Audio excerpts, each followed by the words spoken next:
Hello, my name's Matt Cornock and I'm the Web and VLE Coordinator in the Department of Social Policy and Social Work at the University of York. I'd just like to spend a few minutes talking to you about how you can go about planning for a service user participation site. The first thing to look at is the aim of your site. You need to be really clear about what you want to get out of the site, why you're doing it, what sort of content you want to put on, and most importantly, how it's going to relate to the student's course. After your aim, you're going to start looking at the types of people that are going to be using the site. You need to think about who they are and why they might be interested in the content you're going to be providing. So obviously the first sort of audience you'll be looking at are the students on your course. What sort of things do they want to get out of your site? Why are they going to engage with it? But you might also want to think about the service users. Why are they going to be wanting to put information on the site? What will they get out of it as well? And then finally, think about the staff. How can the staff use the resources that you're going to be making available on your service user site, and how can they use that in teaching? So with a sense of the different audience and your aims, you're going to be able to create a purpose for the site.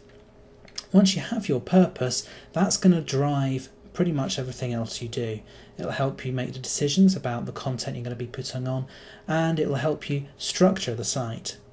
Now, the structure of the site is going to be very important. There are various ways you can do this. You might decide to structure your site based on topics, or perhaps relating to the modules that you have running, or you might decide to structure your site based on the types of materials you're going to be providing, whether that's video, audio, or PDF guides, or something along those lines.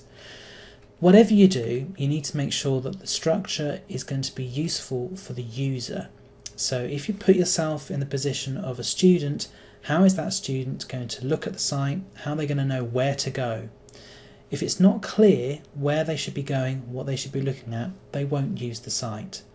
So having a very clear structure that's going to be useful for the student, useful for your audience, that's going to be very important, and that again will help you think about the purpose of the site and the sorts of content you'll be providing. So also, the other aspect is you'll have lots of information coming to you. You might have subject experts, your lecturing staff deciding they want certain bits of information to be on the site. The service users will also have their own idea of what the site will be for, and hopefully you'll speak to some students in advance and find out what they would like the site to achieve. It's then up to you as the site designer to work out how you can best fit these different elements, these different interests in your service user site. The content needs to be planned. It's no good just coming up with an idea to interview a service user or a member of staff and putting that up there. You need to think about why that content's going to be there and how it's going to fit in with the structure. So each piece of content needs to have a purpose. But don't just think about the traditional forms of content. You could have pieces of art, stories, photos, links to journal articles, biographies, interviews, music, words, pictures, links out to various websites, and of course video. Every item though needs to have a clear aim, a clear audience, and that will help you identify its purpose on the site. It can be tempting just to put a load of links on, but without additional guidance as to why that link is there, you'll find that that part of the site probably isn't used by the students. So you as the site designer will need to filter through what sort of bits of content you want on the site, and hopefully every piece of content should have a clear purpose. But content alone isn't enough. You need to create some form of interaction. Now, the most basic of interaction will be that between the tutor and the student. The tutor might ask the students to go and visit the site, look at a piece of content, and that means that you need to make sure that your tutors are on board and they're aware of the site and how that works. So that's a very basic interaction. There are other sorts of interactions, sorts of many-to-many interactions. You might have students talking to each other on the site, perhaps talking with other service users. You could use a blog space of that. And with a predefined period of time, the VLE site could be a very useful communication tool to bridge that gap between the service user and the student. There are also many-to-one options, so you could use the site as a way of collecting information from the students and from service users. You as the editor can then pick and choose the best bits and make that available. Finally though, and probably most importantly, is how the interactions between the content and the student will take place.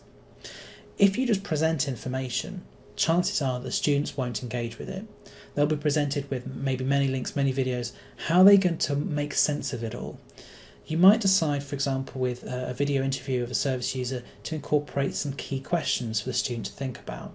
So designing in an activity with the content that you're providing will hopefully encourage the students to engage with the content, and also it gives a value to it as well.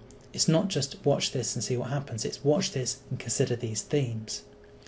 So you've got that option available, but you might also want to think about how students will engage with content in other ways, perhaps how that's going to relate to their course.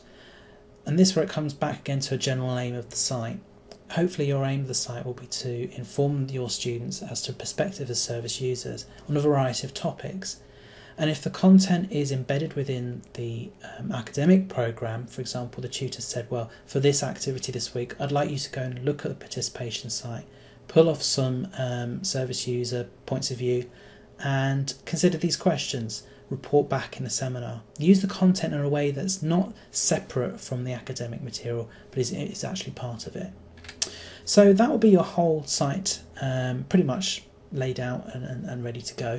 But as I mentioned before, you really need to tie it up with the course aims and objectives. And of course get your teaching staff on board as well. Once you've got your site, every year or even maybe frequently in that, you need to review it and you need to renew it. If you don't, you might find that the purpose of the site goes away from perhaps the course aims or what you initially decided the purpose of the site was going to be. So review it, renew it, and make sure that all the links are up to date, make sure the content is relevant, and of course hopefully you'll have some feedback from the students which will guide you as to what you need to change and how you can improve the site. So that's a very quick summary of some of the key points for the service user and student participation site.